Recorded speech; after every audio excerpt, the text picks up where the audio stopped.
ইয়ান্তাফিউন বিহি, যদি জ্ঞান বিজ্ঞান লিখে যায়, বই লিখে যায়, লেখকের বই পড়ে আমরা আলিম হব, লেখক কবরে শুয়ে শুয়ে সওয়াব পেতে থাকবে।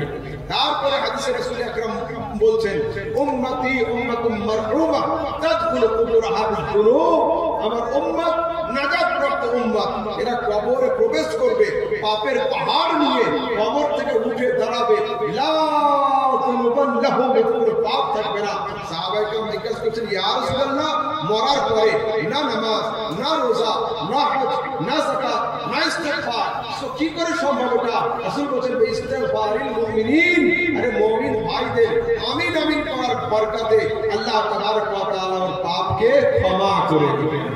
তো আমরা দিলদার নবীর দিলদার উম্মতি, মন খুলে মনোযোগ দিয়ে সবাই সবার জন্য দোয়া করব। আল্লাহ তাবারক ওয়া তাআলা আমাদের আপনাদের সবার দোয়া একে অপরের হকে যেন কবুল করেন। दौरान गुफ्तगू अगर मुझसे कोई लफ्ज़ी खता हो गई हो, अल्लाह रब्बुल इज़्ज़त अपने हुज़ूर के वास्ते माफ़ फरमाए। व आखिरु दावाना अल्हम्दुलिल्लाहि रब्बिल आलमीन। अस्सलामु अलैकुम व रहमतुल्लाहि व बरकातुहू।